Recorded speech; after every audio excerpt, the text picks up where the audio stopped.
E temos como palestrante desta casa, o Gerson Tavares, que é de Florianópolis. É um palestrante bem requisitado na nossa região, em todos os cantos do Brasil. E ele, trabalhador dos Amor e Humildade do Apóstolo, de Florianópolis. Gerson, que Deus te abençoe e Jesus te ampare nesta empreitada. Caríssimas irmãs e irmãos, a paz permaneça em nossos corações. Estamos postos no mundo, recolocados pela reencarnação, com o objetivo essencial de progredir. É mais uma reencarnação num conjunto indeterminado, na grande busca das riquezas do intelecto e dos sentimentos. É uma jornada exigente, desafiadora, ao mesmo tempo que abençoada, porque rica de possibilidades. Neste trânsito corporal no qual nos encontramos, faz-se necessário que nos coloquemos reflexivos sobre a qualidade da atual experiência. Exatamente porque, dotados de livre-arbítrio, nós temos todas as possibilidades, se desejarmos, de permanecermos indiferentes à nossa destinação espiritual. Se desejarmos, por causa do livre-arbítrio e por causa da vontade, nós podemos nos apegar aos temas imediatos da matéria. Podemos, se desejarmos, desenvolver, ou melhor, manter a conduta materialista, entregarmos-nos ao hedonismo, enfim, se desejarmos, se quisermos utilizar do livre-arbítrio para esse tipo de comportamento, temos total possibilidade. Livre-arbítrio e vontade. O livre-arbítrio é essa faculdade de que sabemos das possibilidades de escolha, de decisão por este ou aquele caminho, esta ou aquela conduta, este ou outro pensamento, se mantenho ou renovo as emoções. Emmanuel, na mensagem lida antes da nossa fala, no livro Fonte Viva, através de Chico Xavier, ele encerra dizendo que não há evolução sem renovação. Mas nós podemos, se desejarmos, não optar pela renovação, por transformação alguma, porque firmemente e exclusivamente interessados nas questões transitórias. São questões envolvendo nosso livre-arbítrio e a nossa vontade. É exatamente nesta dinâmica da evolução que nós precisamos parar e refletir. Como me encontro no uso do livre-arbítrio, no manejo desta liberdade? E como me encontro direcionando a vontade? Qual é o alvo e qual a sua consistência? Ninguém vive sem vontade. Quando a pessoa diz não tenho vontade, já é uma vontade, a de não ter. Assim como não é possível viver sem pensar, como também não é possível viver sem educação, todos nós temos educação. Todos nós somos educados. A questão é se somos bem educados ou mal educados. Quando se diz fulano não tem educação, ele tem, só que é uma má educação. Ele não tem a boa educação. Assim é a vontade. Ninguém vive sem vontade. A grande, grave e urgente questão nesse contexto histórico planetário, desse período de transição planetária, quando saímos, estamos deixando um período, um estágio evolutivo na direção de outro, para uma sociedade renovada, transformada na ética, moral, um modelo social totalmente diferente, nós precisamos saber se estamos implicados de vontade neste objetivo de transformação planetária, de uma sociedade nova, que todos ansiamos. É o anseio, é um sonho de todos nós, uma sociedade transformada. Mas a questão é sabermos se o desejo de uma sociedade nova é para nos beneficiarmos da transformação social ou se nós estamos implicados desta transformação. Numa reunião em família, uma sobrinha, por causa dos últimos acontecimentos noticiados, mas também experienciados por ela, por amigas e tal, envolvendo o crime, ela disse, mas quando é que a nova era chegará para a gente viver em paz? Eu lhe perguntei, mas a nova era já existe em ti? Já é uma realidade íntima tua? Ela me olhou e disse, mas que pergunta? Óbvio, porque antes de a nova era tornar-se uma realidade objetiva, é necessário que ela seja uma realidade subjetiva. Por isso, a avaliação é necessária. Como estou com a vontade, como tenho manejado o livre-arbítrio.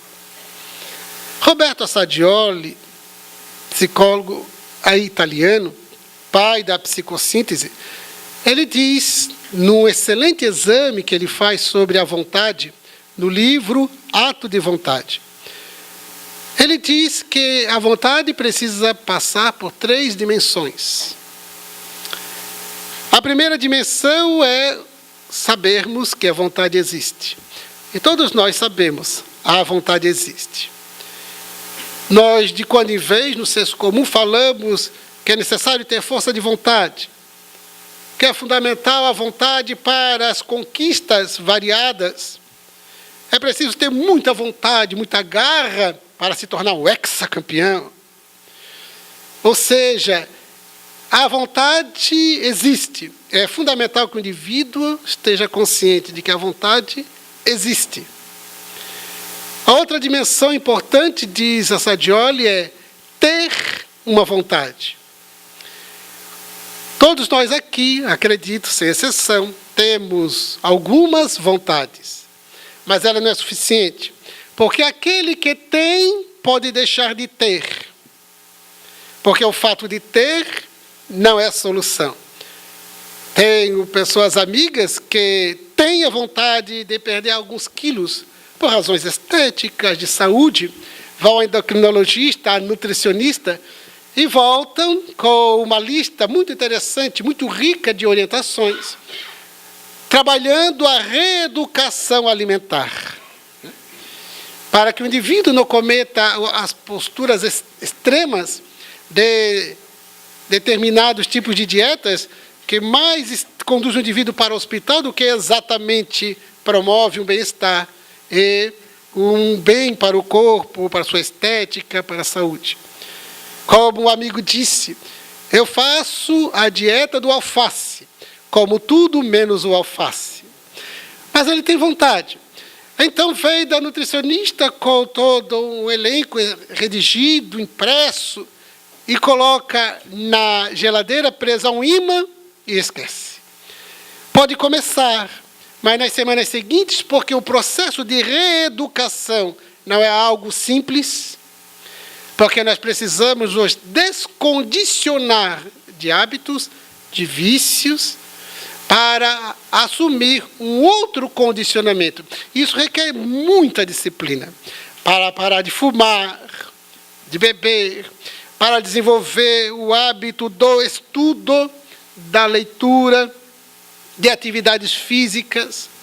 Agora, tentemos imaginar o exercício de descondicionamento do egoísmo para um condicionamento positivo, proativo do altruísmo, do orgulho, descondicionar, desconstituir e assumir o da lucidez, da humildade, da simplicidade, Vejamos, o indivíduo abandonar, deixar para trás um condicionamento de apego à matéria, de materialismo, para, no seu lugar, desenvolver outros hábitos mais favoráveis ao bem-estar psíquico, porque há muita sofreguidão pelo bem-estar físico, enquanto o bem-estar psíquico tem sido deixado de lado. Sabemos de pessoas que vivem com poder, mas com angústia, que vivem em mansões, mas com medos. Pessoas que vivem com a fama, mas atormentadas por um ou outro conflito, porque apenas desejam o bem-estar físico e não cuidam do psíquico. Então, imaginemos nós desenvolver todo um trabalho de condicionamento novo para tanto descondicionar o velho. Então, a reeducação, que é o nosso objetivo da vida na Terra, porque evolução solicita, neste momento, reeducação. A reeducação é algo bastante exigente. Pede disciplina, pede vontade. Uma vontade que é disciplinada, educada, deve ser conduzida na direção da constituição do que diria Joana de Ângeles, o homem novo, para fazer com que o homem velho ele fique para trás. Esse processo de renovação, de transformação, é reeducação. Nós precisamos reeducar a postura corporal. Nós nos sentamos muito mal. Nós sentamos e já descemos o corpo. Daqui a pouco começa a dar as dores nas costas, exigindo fisioterapia depois. A nossa postura diante do computador, pegar um peso, e vários tipos de condutas físicas por falta de consciência corporal. Precisamos reeducar. O que diz o RPG? Reeducação postural global. O que propõe a nutricionista? Reeducação alimentar. Reeducação está na pauta de todas as nossas necessidades, por onde quer que olhemos. Seja qual for o caminho que percorremos, a reeducação se faz necessária. Hoje se fala em reeducação financeira, para aqueles que não têm o trato hábil, lúcido, equilibrado com as finanças. Então, há especialistas hoje desenvolvendo workshops com o tema reeducação financeira. Então, precisamos reeducarmos. Mas, quando nós aprendemos com Jesus, hoje, na linguagem espírita, essa reeducação vai além dessas outras necessárias no conjunto da nossa existência corporal, importantíssimas, mas a doutrina espírita nos desperta também a necessidade para a reeducação da mente, a reeducação das emoções, dos sentimentos, a reeducação das intenções, da vontade, a reeducação da palavra, porque há muitas pessoas que 50% é gíria, outros 50% é palavras chulas, vulgares. A reeducação do verbo, para que o indivíduo tenha um verbo mais refinado, não significa que o indivíduo vai se tornar soberbo, vaidoso, não é arrogante na palavra. Não, a palavra é educada, bem educada, adequada. Então, precisamos de inúmeras reeducações. E a alma, nesse processo, precisa implicar-se nesse projeto de reeducação dos sentimentos, dos pensamentos, das emoções, das inter-relações pessoais. Isso requer reflexão, como nos relacionamos. Na mensagem lida, Emmanuel diz em certo momento que aquele que chora, que sofre, que apela pelo retorno dela, da companheira, da esposa, namorada, da companheira, que não quis mais ficar com ele, porque ele não prestou atenção nos sentimentos legítimos dela, nos cuidados dela. Simplesmente, quando percebe, ela está dando adeus, e então fica chorando. Ou pode ser vice-versa também. Ou seja, o indivíduo não presta atenção no outro porque extremamente egóico, egoísta, não olha para mais ninguém, Veja como precisamos reeducar. Veja como precisamos valermos-nos desta vontade para a reeducação. Não basta ter vontade. Porque, a respeito de ter vontade, nós temos um balaio de vontades. Temos muitas. Mas quantas levamos a cabo? Quantas delas levamos adiante e consolidamos, realizamos? E nem o que diz respeito à nossa transformação moral, para que tenhamos paz, para que sejamos felizes, a menos que a nossa linguagem, os nossos conceitos de felicidade sejam do conteúdo materialista, hedonista, imediatista. Porque quando se fala, o importante é ser feliz. Vamos lá, vamos ver então, defina a felicidade. O importante é ser feliz, é o que mais se diz. O importante é ser feliz. Mas o que é felicidade para o hedonista? É ter prazer, prazer e mais prazer. É assim que ele se considera feliz. O que é felicidade para o ganancioso? É ter e mais ter, não importa. Porque o egoísta, a felicidade do egoísta, ele é indiferente para a felicidade dos outros. O importante é ele. Então, é muito relativo e perigoso quando a gente diz o importante é ser feliz. Mas qual é o conceito teu de felicidade? A proposta espírita de felicidade é a proposta do Cristo. É o da consciência tranquila. É a da paz do espírito. Paz de espírito. De uma alma serena.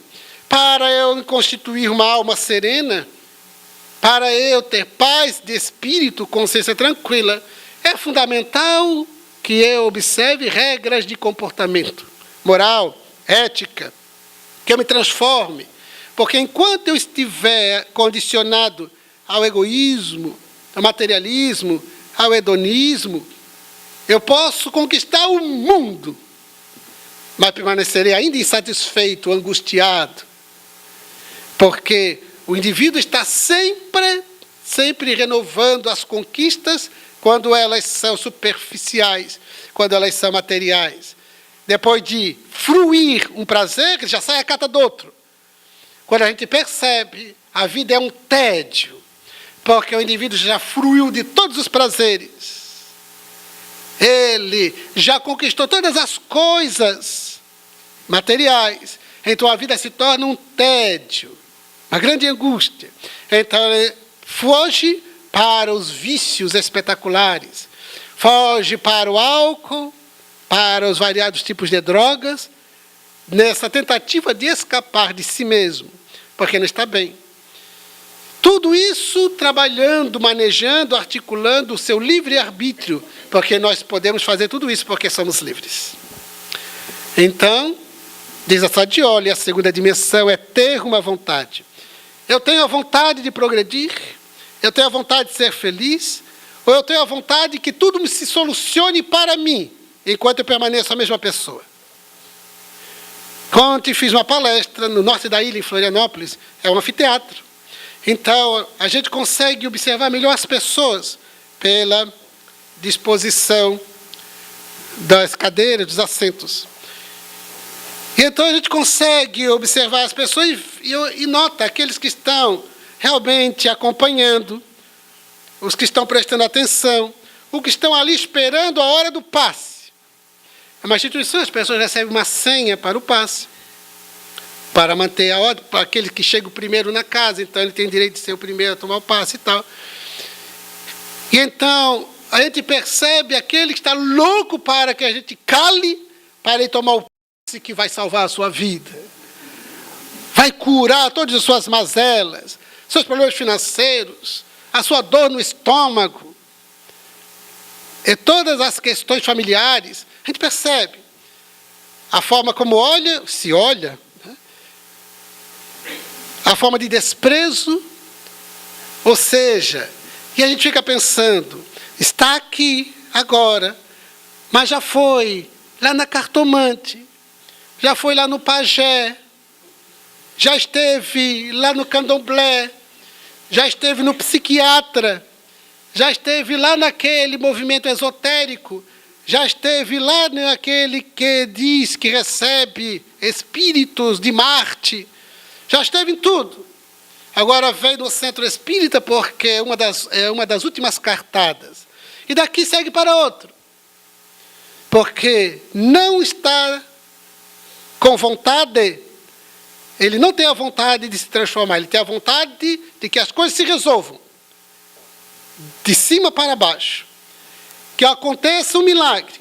Enquanto ele deseja permanecer a mesma pessoa que sempre foi. Os mesmos pensamentos, as mesmas emoções, o mesmo jeito de reagir. Da mesma forma. E não tem como. A reencarnação nos recoloca na Terra para esse projeto de transformação. Que se livremente eu utilizo a vontade para não me transformar, não tem problema, Deus não tem pressa. Teremos outras reencarnações. Como dizem os Espíritos no livro dos Espíritos, para esses as eternidades são mais longas. É muito interessante, eles utilizam o plural. As eternidades são mais longas. Ou seja, até que um dia se decida, a consciência desperte. Um discípulo perguntou a Buda, na perspectiva politeísta, Senhor, tu és um Deus, mestre? Ele disse, não, não sou um Deus. Mas como é que tu és tão iluminado? Buda quer dizer o iluminado, mas também o desperto, o acordado. Ele disse, é o que estou acordado. É o que estou acordado. Sai Baba, quando perguntado, tu és um Deus? Ele disse, sou. A diferença entre mim e vocês é que eu sei disso. Eu sei que eu sou um Deus, vocês ainda não sabem. Que são deuses, como dizia Jesus, vós sois deuses. Fazendo essa proposta de potencial crístico, potencial de evolução, de perfeição. Então, nós desejamos que as soluções sejam com uma entidade que incorpore e resolve para a gente continuar com os mesmos jeitinhos de sempre. Porque isso nos compraz. Nós desejamos rever posições, transformar atitudes. Não tem como. É necessário, se desejarmos a paz real, a felicidade autêntica, é necessária a transformação para melhor. Mudar de hábitos dos negativos para os melhores. Na conduta com o próximo, diminuir o peso, a intensidade do egoísmo. Exercitar o altruísmo. Começar a exercitar. Exercitar. Uma jovem de família de classe A, em Florianópolis. Então, a família muito orgulhosa, ciosa da posição que ocupa socialmente. Mas a filha infeliz.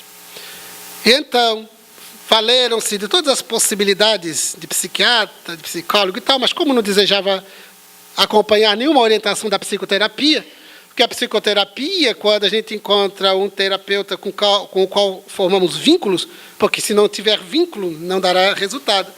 Quando há vínculos, a pessoa precisa entregar-se à proposta metodológica. Mas se o indivíduo não quer, há outros que procuram o psiquiatra porque quer o remédio para resolver os problemas. Como uma amiga disse, que conversando numa consulta com um psiquiatra, porque ela vivia uma grande angústia com a separação dos pais. E ela não admitia, depois de mais de 30 anos de casada, a separação. E ela estava angustiada, buscou um psiquiatra. Mas o psiquiatra é do tipo adequado. Ele prefere a psicoterapia ao invés de medicar de imediato. Então, depois de alguns minutos, ele querendo conversar, querendo entender as razões pelas quais ela estava tão aflita, angustiada com a separação dos pais e tal. Depois de um tempo ela disse, doutor, eu não lhe paguei para um bate-papo. Eu lhe paguei para que o senhor me dê um remédio para tirar essa angústia de mim. Então, não, o remédio vai tirar a angústia, vai deixar a pessoa lentificada. Deixar a pessoa lentificada. Então, e ela pensa, que bom, estou calmo. Não, está lentificado. Porque são drogas com os efeitos específicos. É assim como uma revista, isto é, de uns 2, 3 meses atrás, matéria de capa, a cura do amor. Para aquelas pessoas que têm uma grande frustração amorosa, e então sofrem para não se suicidar, não entrar na depressão, um remédio que os neurocientistas do Canadá e da Inglaterra pretendem colocar nas farmácias, para que o indivíduo, então, para não sofrer com amor desapontado, então toma o remédio, aí cura o amor. Não. Ele fica lentificado nos pensamentos, das emoções, não sente mais nada. E então curou o amor. E para aqueles que não querem saber dessa coisa de amar, é só tomar antes, preventivamente. Então, é isso. Então, essa jovem veio conversar conosco. E eu tinha uma programação, era final de ano. Então, a gente se reencontrar com a família para a convivência de final de ano. Mas antes, na Casa Espírita, a atividade. E eu fiquei surpreso, porque eu pensei, hoje, último dia do ano, as pessoas não vêm. Né? Mas a necessidade não tem data. Estava lotado tudo para a conversa fraterna. E então, a jovem chorava. E eu deixo que as pessoas chorem. Há companheiros que dizem, não chorem, deixa chorar. Faz a catarse. Mas ela não parava. Daí, eu disse para ela, você quer viver uma experiência diferente? Porque eu sabia que a experiência dela não tinha essa que eu tenho. Você quer viver uma experiência diferente? Ela me olhou, como que pergunta, que tipo de experiência? Daí ele disse, vem comigo, vamos fazer umas visitas. Porque eu tinha por plano ir até uma comunidade que vivencia risco social, a fim de, então, fazer as visitas para 3 famílias. Na verdade, no final de ano, bem no dia de Natal. E então, levar lá minhas felicitações, meu abraço fraterno, o diálogo amigo, porque eu sabia que estariam a sós. Especialmente uma senhora viúva, cuidando de um neto com problemas mentais. E ela, bem idosa, cuidando daquele neto com todas as dificuldades. E então eu disse para ela, vem comigo, você vai viver uma experiência diferente. E fomos no carro e ela chorando. Quando chegamos na comunidade, ela se assustou, meu Deus. Eu não saio viva daqui. Porque o preconceito é muito forte. E, de fato, as comunidades dos morros, as comunidades de risco social, estão tomadas pelo tráfico de drogas lá em Florianópolis, infelizmente. E então ela ficou apavorada, parou de chorar. Né? Graças a Deus, né? Parou de chorar. E ela me acompanhando, entramos em barracos que a gente tinha que agachar para poder entrar. E então, ela ficava tudo espantado. As condições do ambiente, eu nunca tinha visto. Somente na TV, as notícias e tal. E vendo aquelas pessoas simples, recebendo com abraço amigo, convivendo aqueles instantes, eu tinha eleito 3 famílias. E daí, quando voltamos ela em silêncio no carro, eu disse, o que você achou? Ela disse, impressionante. Como é que essas pessoas vivem? Como é que você chega, eles abraçam sorrindo? Eu disse, para você ver. Para você ver. A minha proposta, disse para ela, porque ela vivia no poço do egoísmo. Não porque é uma pessoa má. O egoísmo é um condicionamento que nós nos deixamos conduzir. E a sociedade nos ensina muito a ser egoístas. Quando diz que o importante é você ser o vitorioso, que você supere os outros, promova indiferença aos outros e você tem que ser egóico para ser o triunfador. Como diz um amigo, Gerson, se nós não fizermos poeira para os outros, comeremos a poeira que os outros nos façam. Eu já disse, mas já existem as competições inevitáveis. Quando me inscrevi para o vestibular da Universidade Federal, eu tive que disputar. Mas foi uma disputa ética, inevitável, mas sem utilizar de fraude, sempre que solicitado, ajudar os amigos, os colegas. Eu dei minhas apostilas do terceirão para um amigo que não podia pagar. Ajudei-o a estudar. E ele conseguiu a classificação. Então, já tem as disputas inevitáveis. Quando prestei concurso público para um cargo público, eu também tive que disputar, inevitável. Um amigo querido não logrou a classificação. Agora, imaginemos nós, conscientes e desejosos, esforçados para superar os outros, se necessário, em detrimento deles, para que eu seja o triunfador. Então, eu sabia que ela estava naquele caldo de egoísmo. Então, a minha proposta foi, se você deseja deseja solucionar os teus conflitos internos, comece por abrir o coração para os outros. Daí foi quando ela, mais tranquila, ela então falou dos seus problemas, das suas dificuldades, e conversamos, orientamos, e ela começou a frequentar a atividade assistencial. No primeiro dia, porque naquela vez, no Natal, não era um morro, mas dessa vez era um morro. Quando ela olhou aquele morro, tinha chovido, e então ela disse, mas como é que a gente sobe? Ah, com fé em Deus. Né? Com fé em Deus. Porque aqui é a nossa academia. Eu sabia que ela fazia academia. Aqui é a nossa academia. Então, nós exercitamos a musculação, é o músculo e os exercícios aeróbicos. É subindo e descendo o morro, levando caixas e tal. Então, essa é a nossa academia. A gente mantém a forma e a tonicidade muscular. Fazer esse tipo de trabalho em favor dos outros, sem nenhum interesse. Essa é a academia da alma. Então, para que desenvolvesse nela a vontade, mas para que a vontade se desenvolvesse, é necessário enxergar. Então, nós temos que dar o tempo e oportunidade para nós ir ao encontro de. Vamos ao encontro de quem precisa para exercitar o altruísmo. A gente se fecha em nós mesmos e não prestamos atenção nos outros. Os amigos, por saberem que nós assistimos a muitas pessoas, eles me telefonam. Jesus, estou passando aí, estou com o porta-mala cheio de roupa. Que eu desfiz o guarda-roupa e tal. Para não jogar fora, né? A gente tem que praticar caridade. Ah, muito bem. Então, o porteiro já está treinado no edifício. Então, ele já vai guardando as coisas e depois eu vou dando os encaminhamentos. E para quem é mais íntimo, que eu tenho mais a vontade de dizer, por que você não leva para quem precisa? Por que um corretor? Por que um intermediário? Por que um atravessador do bem? Vá ao encontro desse calor humano, de olhar nos olhos, de cumprimentar, de entregar, receber um obrigado ou não obrigado, porque é os ingratos. Mas esse não é problema nosso.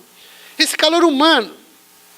Em Florianópolis está um projeto que foi divulgado no telejornal, em que se coloca em determinados pontos uns cabides para as pessoas deixarem ali as suas roupas, doação, e depois se pega e tal. E eu pensei, é muito interessante. Contudo, e o calor humano do contacto, do olho no olho, alma na alma, e o calor humano? Então nós precisamos ir ao encontro de. Se a gente tiver dificuldade, limitações para ir sozinho, convoquemos amigos, eles vão. Há outros motivados, e juntos nós nos enchemos de ânimo e coragem, e vamos. Nas instituições de benemerência, o grupo de estudos que eu coordeno, sempre agendo. A gente agenda determinados dias, mas para o final de semana, para visitar instituições e fazer o contato com. Porque nós falamos de amor, de caridade, e fugimos do contato humano. Então, é fundamental essa relação próxima. O altruísmo é um exercício para que o egoísmo vá perdendo força. Não tem como diminuir o egoísmo sem o exercício altruísta. Assim como não há possibilidade de diminuir o orgulho sem o desenvolvimento da humildade, através de exercícios de humildade, de calar a boca quando a presunção quer ser arrogante para fazer com que a sua ideia, seu ponto de vista predomine, por exemplo. Recuar diante de uma discussão para ver quem tem razão. Ter a tranquilidade de deixar outros à frente. Alguém furou a fila, tolera. É uma pessoa com má educação. O meu projeto é ser uma pessoa bem educada. Ah, mas nós temos que falar. Mas como eu estou treinando a humildade, então a gente silencia. Depois, quando eu já estiver humilde, eu falarei com humildade, porque por enquanto eu falarei com presunção. Então, nós vamos exercitando coisas boas para diminuir a força do que é ruim, descondicionando um, condicionando o outro, por meio de gestos conscientes, planejados, proativos, assertivos, efetivos, livres e implicados de vontade. Todos nós, com certeza, temos vontade como essa. Mas quanto de nós leva adiante? Começa um projeto e persegue nele, persevera. Por isso, a Sadioli diz que é necessário a terceira dimensão da vontade, que a primeira é saber que tem a vontade, a segunda é ter vontade, e a terceira é ser à vontade. Veja a diferença? Quando eu sou à vontade, aí então não há mais retorno, aí então não há mais parada. É daqui para diante, é uma nova jornada, é uma guinada. Porque agora eu sou à vontade, paciência, eu sou à vontade, caridade, eu sou à vontade, perdão, eu sou à vontade, amor, eu sou à vontade, humildade. Porque agora eu não tenho mais a vontade, eu sou a própria vontade. Quando Jesus disse, vós sois deuses, brilha a vossa luz, esse brilhar a luz é exatamente quando eu sou à vontade de amar.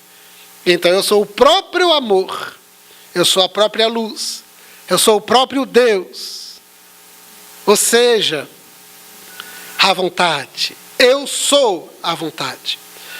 E o livre-arbítrio, que é essa capacidade de escolher, ele é manejado de forma excelente.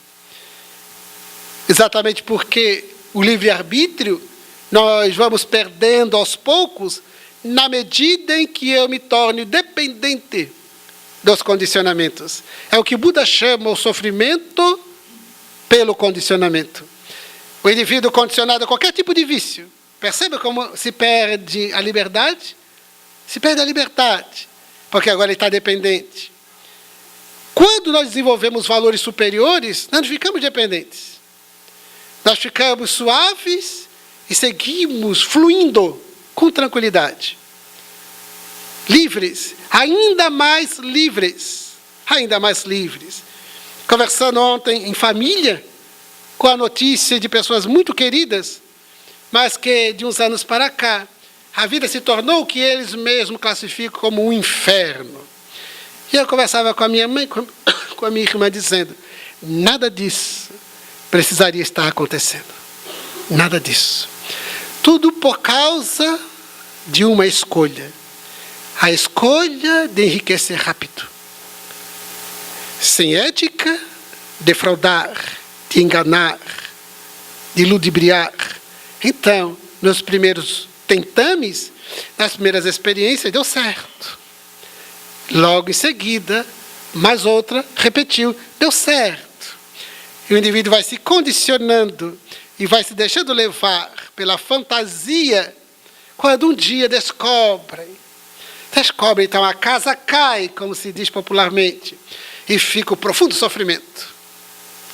E não tinha nada de kármico, nada a ver com outra encarnação. Tem a ver, como diz Allan Kardec, causas atuais das aflições, por causa da liberdade, mal manejada, mal usada. Livre para decidir ser honesto e digno, ou não, preferir o outro. Se tivesse eleito a honestidade, a dignidade, a hombridade, estaria em paz hoje. Estaria em paz. Estaria equilibrada, estaria vivendo a verdadeiro sentimento. Sentimento é a emoção da paz, de felicidade, que é o bem-estar psíquico, essa serenidade interna. Preferiu o gozo material, o bem-estar material, perdendo a paz interna. Então, encontra-se infeliz. Comprometeu uma reencarnação. Comprometeu uma reencarnação. Ou seja, que escolhas temos feito? A vida nos posiciona diante de várias alternativas. Qual a que eu tenho eleito? Aquilo que eu já escolhi e as consequências foram negativas e eu experimentei o desar. O que fazer a partir de agora?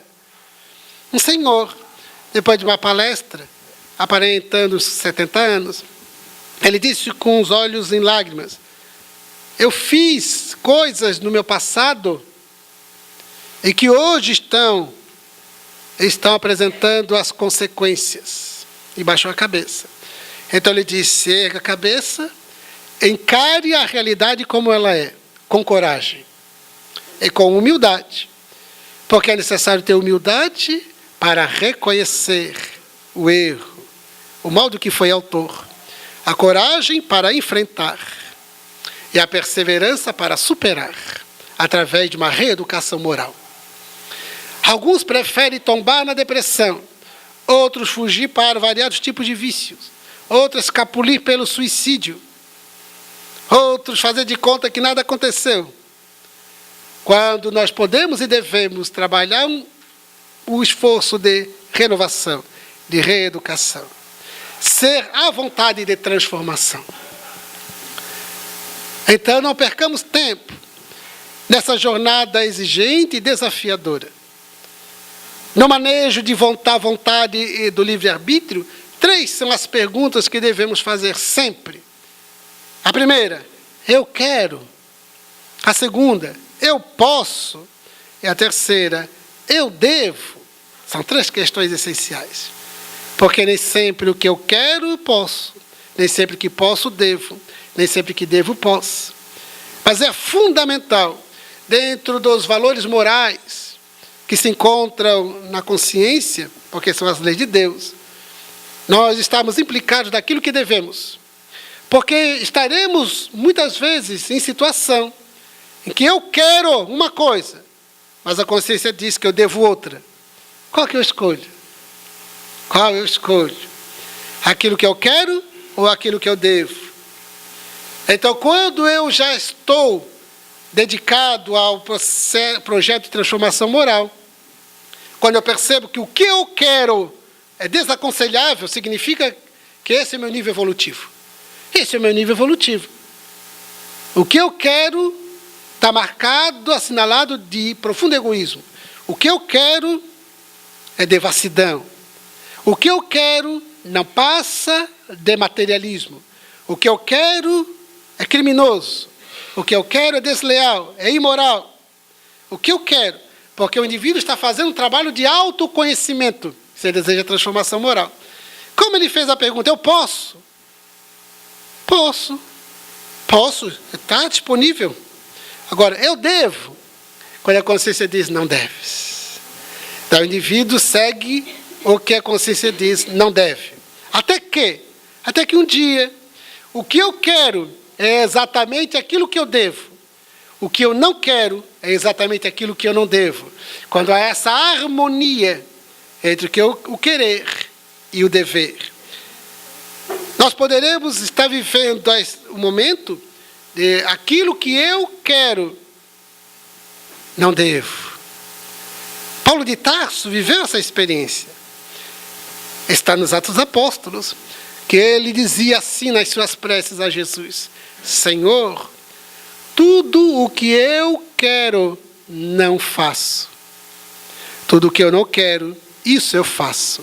Ele estava falando do grande dilema, do grande combate, essa palavra que ele utilizava, o combate entre o que ele deveria fazer e o que ainda existia nele de imperfeição. Tudo o que eu quero, que é viver a verdade, o que eu quero, que é portar-me com dignidade, o que eu quero, isso eu não faço. O que eu não quero, que são os pensamentos inferiores, são sentimentos, isso eu faço. Todos nós precisaremos passar por esse dilema. Se ainda não passamos, é porque nós já evoluímos. Mas se nós ainda não refletimos a respeito das 3 questões, quero, posso e devo, deixamos-nos arrastar, precisamos ter cuidado. Até que um dia, Paulo de Tarso orou assim: Senhor, já não sei se sou eu ou tu que vives em mim. Foi quando ele sentiu que aquilo que ele queria era aquilo que ele devia.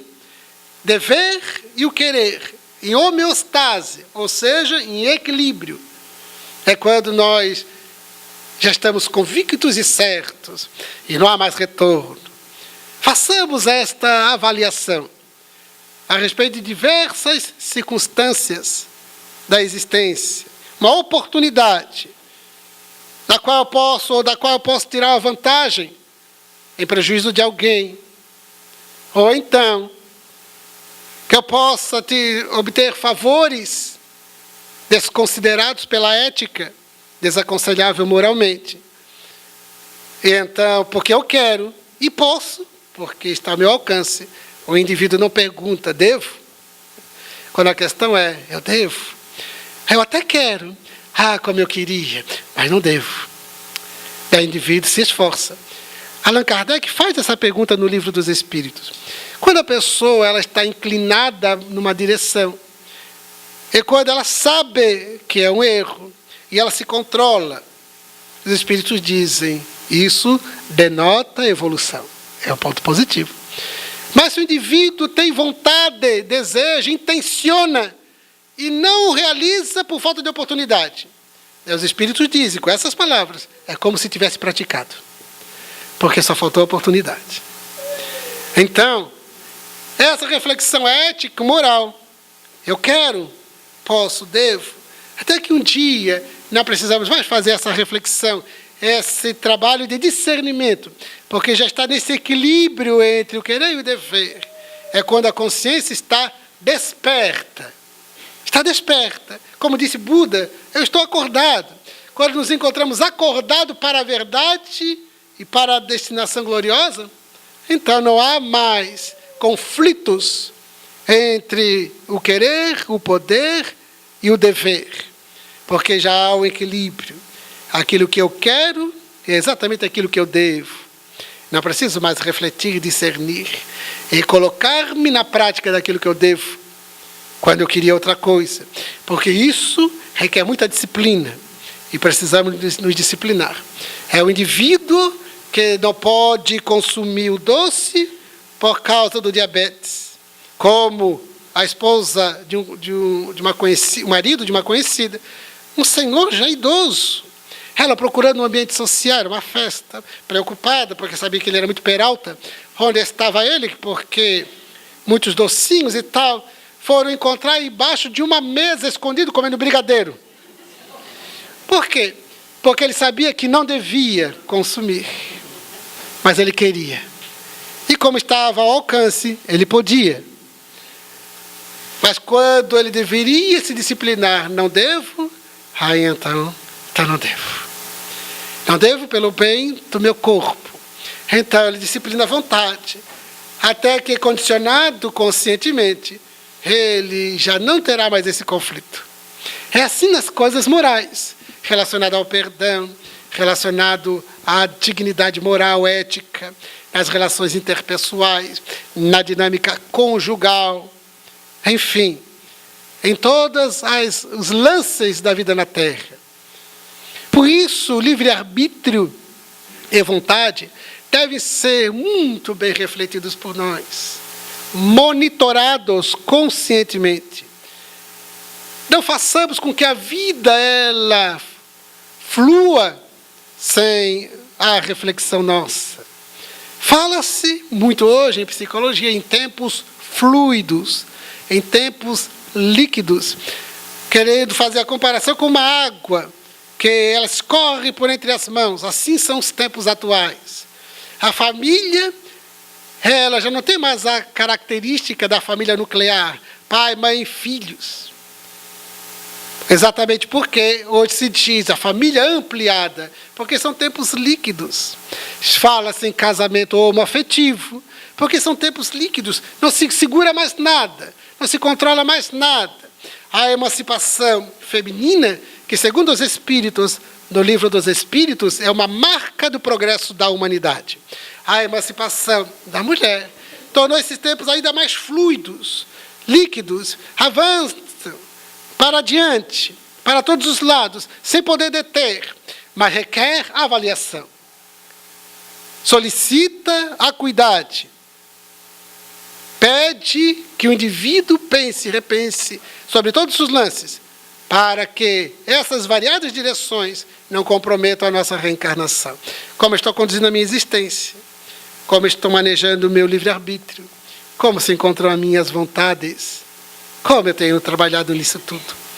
E como eu sou espírito em evolução, e sei disto, como me encontro?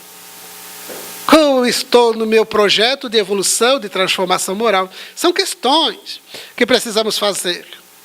São análises que precisamos nos dedicar, nos debruçar, para não seguir a orientação de Zeca Pagodinho, deixa a vida me levar. Não. Nós precisamos segurar as rédeas da existência e refletir sobre. A Saggioli diz que há dois biótipos de pessoas. Aquelas que não vivem, deixam-se viver. Ele compara com um barco à deriva. Parte de lugar nenhum, segue para lugar algum. Mas existe outro tipo de pessoa.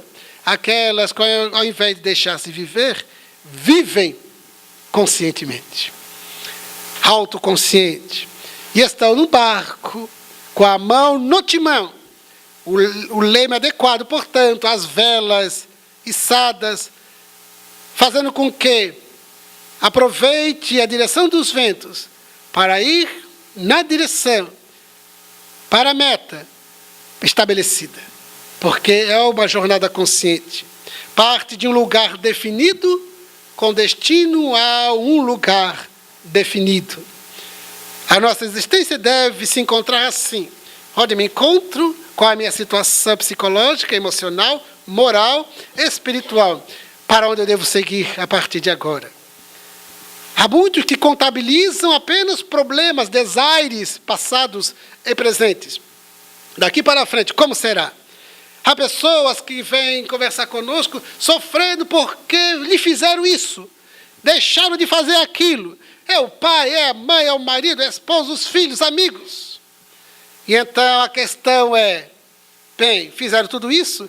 Muito bem. Sofreu? Basta, então. E daqui para diante, como será?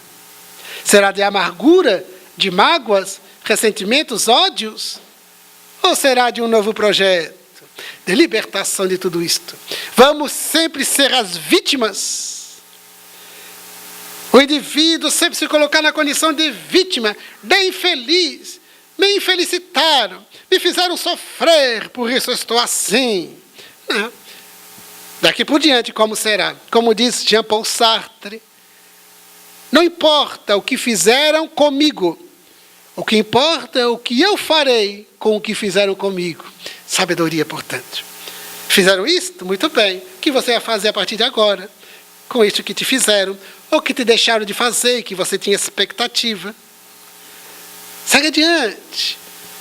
Uma mulher casada veio reclamar da mãe e fez um elenco criticando a mãe sobre todos os aspectos, desde a infância, óbvio, porque o conflito era na infância e na adolescência. E então, quando ela terminou, eu disse, muito bem, e agora? Você já agradeceu a sua mãe? Ela disse, mas você não entendeu. Eu vim lhe dizer o quanto que a minha mãe me fez mal. Pois é, mas ela podia ter te abortado e não te abortou. Você sobreviveu à primeira infância, sobreviveu à segunda infância, então você é devedora. Então você deve agradecê-la. Agora, quanto a tudo o resto que você elenca e estabelece com o vigor da mágoa, liberte-se pelo perdão e segue adiante, produzindo paz para os outros e para si mesmo. Ou ficarás a eterna vítima. É uma escolha, porque o indivíduo é livre.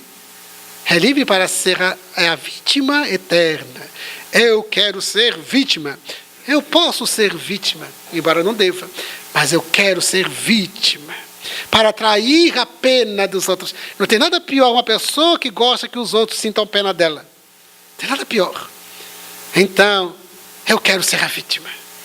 Eu quero ser paparicado. Eu quero ser aquele que culpabiliza outrem. Porque existe a cultura da culpabilização. Quem é o culpado? Quem é o culpado por eu estar assim? Quem é o culpado por eu ser uma pessoa tímida? Quem é culpado por eu ser pessimista? Quem é culpado por eu não ter conseguido aquele emprego? Por eu ter isso, por eu não fazer aquilo? Quem é o culpado? Alguém tem que ser o culpado. Se não é o pai, não é a mãe, é Dilma. Alguém. Então, culpabilizar, onde as pessoas procuram culpabilizar.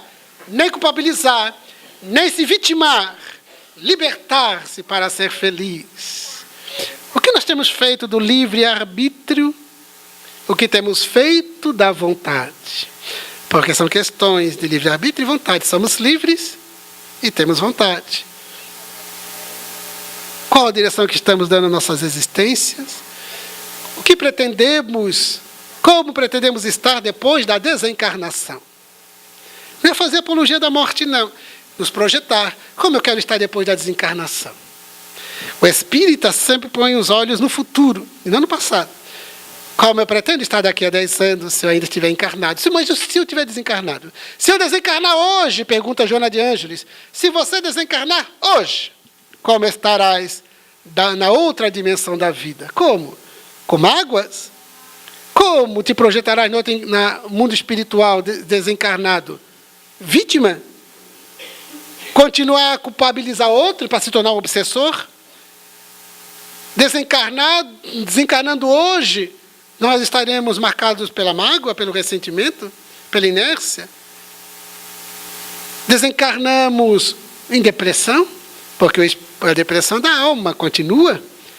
Desencarnamos odiando? Desencarnamos como? Então, a necessidade de transformação, de revisão, de reeducação é urgente, é necessária. Não percamos tempo. Nesses dias fluidos, não percamos tempo, porque passa com uma rapidez impressionante. No último dia 14 de julho, eu completei mais um ano. Então, os amigos cumprimentando e tal, e disseram, Gerson, mas passou tão rápido, quantos anos você fez? E eu disse, mas já, mas que coisa. Mas o tempo passa rápido. Eu vejo os filhos, os amigos, os sobrinhos, os filhos crescendo. Eu disse, meu Deus. E quanto tempo estamos mais perto, no meu caso, mais perto da desencarnação, provavelmente, do que de ter nascido. Estou mais perto do túmulo do que do berço. E o que tenho feito da minha existência? É uma questão que eu preciso me colocar. O que eu tenho aproveitado na condição de espírito em evolução, jornadeando nesta atual reencarnação. O que eu tenho perseguido? Qual a direção que eu tenho adotado? O que me preocupa? Ou o que me ocupa? Porque há pessoas que vivem só preocupadas e nada ocupadas. Existe um livro com o título O Guia ou Manual do Preocupado. Então, as pessoas são muito preocupadas. Nós precisamos estar ocupados, mas sabendo conscientemente do que nos encontramos ocupados. As questões existenciais, as necessidades materiais, nós vamos conseguindo atender através do trabalho honesto, do trabalho digno, honrado, cumpridor dos deveres, cumprindo com as tarefas, com dignidade. E porque somos pessoas com hábitos simples, nós atendemos tudo, não precisamos de mais nada. Mas para um indivíduo ganancioso, ambicioso, não há salário que dê. Mas para um indivíduo de hábitos simples, então, ele é muito mais sábio, muito mais tranquilo, menos estressado. Eu alugo uma vaga de garagem, prédio ao lado onde moro. E então, quem aluga para mim, é me dizendo, rapaz, porque ele tem 4 carros, uma garagem para cada um deles. E ele disse, eu encontrei uma garagem mais barata. E ele tem 4 garagens, aluga todas e aluga uma de alguém, para um dos carros. Para o carro, disse o nome, como eu só reconheço um Fusca e Brasília, o resto não tenho de carro. Daí ele disse, é lá no continente, nós moramos na ilha, é lá no continente. Então imagina ter que atravessar sempre a ponte para ir ver lá, ligar o carro uma vez por semana. Porque você não usa? 4 realmente, é um corpo só, não dá para dirigir todos ao mesmo tempo. Porque de uma marca do carro, um carro luxuoso, fica lá na garagem no continente, que é mais barato. Mas eu tenho que ir toda semana lá, uma vez pelo menos, para poder movimentar o carro, né? Senão, disse, mas meu Deus, mas eu estou com pena, com muita pena, pensei, muita pena dele. Coitado, mas que vida, mas que provação. 4 automóveis, e tem que alugar no continente, meu Deus, mas um homem tão infeliz. E o tempo vai passando, O tempo vai passando, ele vai comprando mais carros, comprando mais outro. Na mesma garagem onde deixo, o senhor tem um carro, um vermelhão, bem vermelho, não sei qual é a marca, dessas coisas importadas. E ele tem um outro, que ele anda no dia a dia. E aquele é só para namorar, eu digo. É que ele namora. Quando eu entro, assim, normalmente é final de semana que ele está ali, ele está alisando, eu digo, quem está comigo diz, ele veio namorar. É a namorada dele. Daí ele pega só no final de semana, em horários com pouquíssimo movimento, para não ter qualquer risco. Então ele passeia com o carro pela cidade, feliz da vida. E volta, coloca lá, alisa. Daí vai para casa, daí pega outro carro, vai embora. Então, o que nós temos feito das nossas vidas? O que temos dado valor, significado, importância? O quê? Em quê? Para quê? Que temos feito do livre-arbítrio e da vontade. Precisamos refletir. Porque o tempo passa, não é o que o povo diz? O tempo passa. E daqui a pouco, pode ser nesta mesma noite, podemos desencarnar. Às vezes os amigos perguntam, Gerson, a palestra no sábado, ligam quinta-feira. Gerson, está tudo certo para a palestra no sábado? Por enquanto, né? Por enquanto, porque eu posso desencarnar, está lá. O meu pai estava na UTI, consciente, o médico deixou entrar. E então ele assim, Gerson, fala para a Adelaide, a companheira aqui da casa, que ela agendava as palestras nossas à época. Que eu tenho uma palestra no dia tal, mas acho que não vou poder ir. Não fisicamente.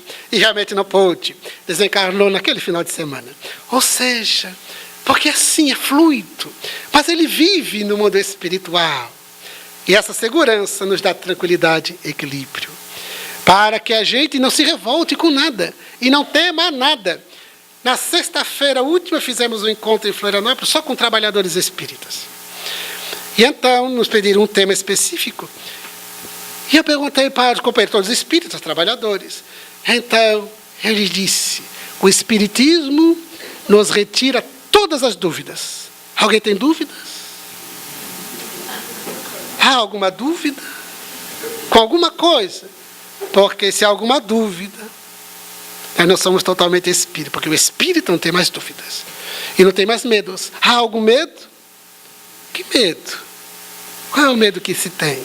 Precisamos enfrentar para diluir racionalmente primeiro e depois emocionalmente. Porque o espírita não tem dúvidas e nem medos. Um jovem espírita, ele me disse que pensava passar por um procedimento odontológico. E disse que estava com muito medo. Mas por que você está com medo? Porque tem um trauma. Mas por quê? Quando criança, isso, aquilo. Sim, por causa da anestesia e tal. Sim, mas o espírita não tem traumas. Não, o espírito não tem traumas. Ele viveu aquela experiência e parte para outra. Porque o trauma é um conflito psicológico, do medo que permanece, por causa da experiência desastrosa. Mas por que o indivíduo tem que ser tão pessimista e acreditar que vai se repetir? A minha irmã, depois que aprendeu a dirigir, teve um acidente, e ela não dirigiu nunca mais. Eu disse, faça uma psicoterapia. Vai te fazer muito bem, porque você vai voltar a dirigir. Mas por causa do medo. Então eu digo, o espírita não tem dúvidas nem medos de nada, nem de ninguém. Então, sem ser presunçoso, sem ser arrogante, como é a tranquilidade? Ou seja, somos nós manejando vontade e livre-arbítrio para estarmos implicados de nova era, homens e mulheres de nova era. Perguntemo-nos diante do espelho, você é uma pessoa de nova era? Ou queremos a nova era para a gente se banquetear com ela? Porque se a nova era, a partir do momento que a nova era se tornar uma realidade objetiva, se não fosse objetiva minha, não estaria mais aqui, não reencarnando aqui. Porque Jesus disse, bem-aventurados os mansos que herdarão a terra. Porque aqueles que não estiverem em condições morais e espirituais de herdar, não reencarnam mais aqui. Mas em ambientes planetários, de provas e expiações ainda. Herdarão a terra, ou seja, reencarnarão na terra aqueles que estiverem mais evoluídos. Então, eu já sou homem de nova era? Cada um deve se perguntar: eu sou uma mulher de nova era, um homem de nova era, um jovem de nova era? Eu sou um ser de nova era? Ou apenas é um sonho? Eu sou subjetivamente, estou implicado de uma nova sociedade. A sociedade da fraternidade, da solidariedade, da caridade. Vejam como a liberdade e a vontade fazem parte de todas essas reflexões e de todas essas demandas. Avancemos, portanto, sem receios, sem dúvidas, avancemos na direção das grandes conquistas intelecto-morais. Avancemos, desenvolvendo o que há de potencial em nós, trabalhando as reeducações que precisamos em todos os departamentos da personalidade e da individualidade. Sigamos adiante e elevemos nossos pensamentos a Ele, nosso Rei Solar, nosso Príncipe da Paz, nosso guia e modelo Jesus. Ele, com as suas inspirações, há de nos reforçar o ânimo, despertar a consciência. E nós, dedicados a fazer bom uso do livre-arbítrio, implicar a vontade nesse grande projeto de felicidade e paz autênticas, possamos seguir adiante. Sob as bênçãos dele, nós agradecemos a casa, que sempre nos convida e nos recebe com amizade. Mas também a cada uma das senhoras, dos senhores, jovens presentes, pela atenção educada, a presença paciente, enquanto formulamos os nossos votos de muito progresso e muita paz. Obrigado, muito obrigado. Gerson, por mais essa lição, mais essa instrução para todos nós. E eu esqueci de dizer o nome do tema, mas depois de tudo que ele falou, seria livre-arbítrio e vontade dinâmica da evolução. Eles prestaram mais atenção do que eu, por certo, durante a palestra, o título estava sublimado.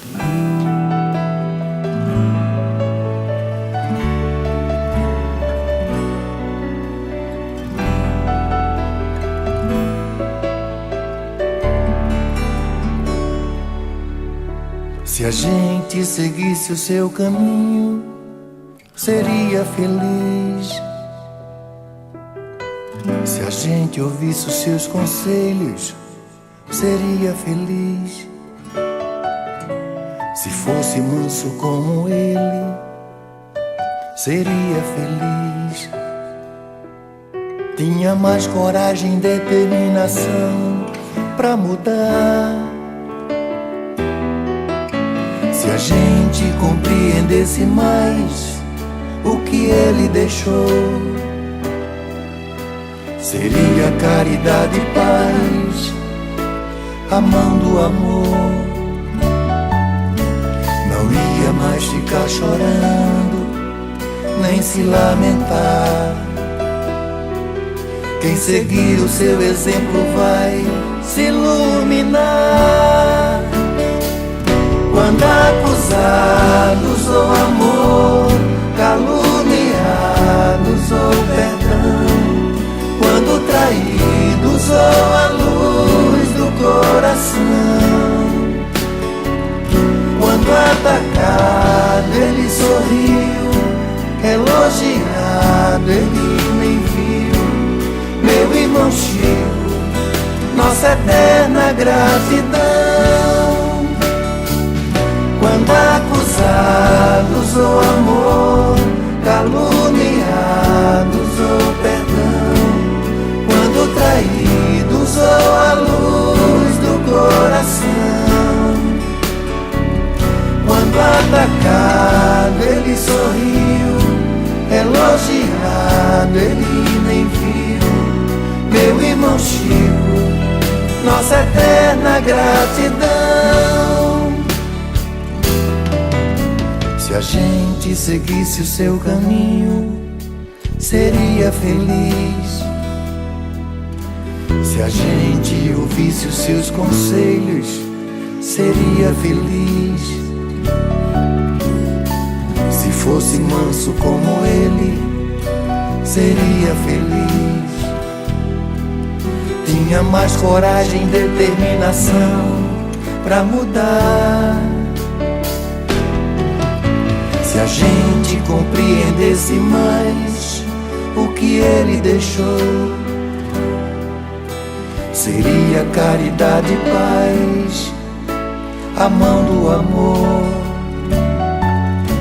Não ia mais ficar chorando, nem se lamentar.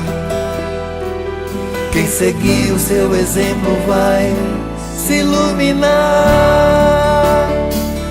Quando acusados ou amor, caluniados ou perdão, quando traídos ou a luz do coração, quando atacado ele sorriu, elogiado ele nem viu. Meu irmão Chico, nossa eterna gratidão. Quando acusados ou amor, caluniados ou perdão, quando traídos ou a luz do coração, quando atacado ele sorriu, elogiado ele nem viu. Meu irmão Chico, nossa eterna gratidão.